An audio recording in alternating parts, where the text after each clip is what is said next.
నాయకులు వెంటనే కావాలను RG పెట్టుకోమంటున్న YCP 100 నియోజకవర్గాల్లో దాదాపు ఖాళీ సంక్షోభాన్ని పూడ్చుకునేందుకు రెడీ. ప్రస్తుతం ఆంధ్రప్రదేశ్లో బాగా ఇబ్బందులు పడుతున్న పార్టీ పేరు చెప్పమంటే ఫస్ట్ చెప్పే పేరు వైసీపీ. ఎందుకంటే ఆ పార్టీలో ఇప్పుడు నాయకులు బాగా కరువైపోయారు. వైసీపీ ఘోర ఓటమితో 2024 జూలై నుంచి ఇప్పటిదాకా వైసీపీ వైపు చూస్తున్న వారు చాలా తక్కువైపోయారు. ఈ నేపథ్యంలో వైసీపీలో దాదాపు 100 నియోజకవర్గాలు ఖాళీగా ఉన్నాయని సమాచారం. అలాగే ఈ 100 నియోజకవర్గాల్లో కూడా నేతలు ఎవరు కూడా వైసీపీ వైపు వెళ్లడానికి సిద్ధంగా లేరట. వైసీపీ దాదాపుగా ఆయా నియోజకవర్గాల్లో అందరినీ కూడా నాయకులు కావాలని చెప్తుందని బయట టాక్ వస్తుంది. ఆంధ్రప్రదేశ్లో ప్రధాన ప్రతిపక్ష హోదా కూడా పొందలేకపోయిన వైసీపీ అష్టకష్టాలు పడుతుంది. ఇప్పుడు వైసీపీ పెను సంక్షోభంలో చిక్కుకుంది. ఆంధ్రప్రదేశ్లో ఉన్న మొత్తం 175 నియోజకవర్గాల్లో ఆ పార్టీ నుంచి కేవలం 11 మంది మాత్రమే ఎమ్మెల్యేగా గెలిచారు. 25 లోక్సభ నియోజకవర్గాల్లో 4 మాత్రమే ఎంపీలుగా విజయం సాధించారు. అయితే అసెంబ్లీ నియోజకవర్గాల్లో 1 కాదు 2 కాదు ఏకంగా 100 నియోజకవర్గాల్లో పెద్ద సంక్షోభం నెలకొన్నట్లు తెలుస్తుంది.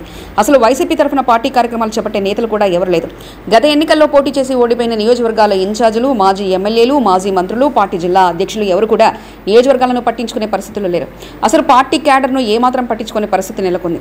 ఆళ్ల నాని, కిలారు రోషయ్య, గంట పద్మశ్రీ, పోతుల సునీత, బీదా మస్తానరావు, మోపిదేవి వెంకటరమణ, ఈపూరు గణేష్, మద్దాలి గిరిధరరావులు ఇలా చాలా మంది నేతలు పార్టీ నుంచి బయటకు వచ్చేస్తున్నారు.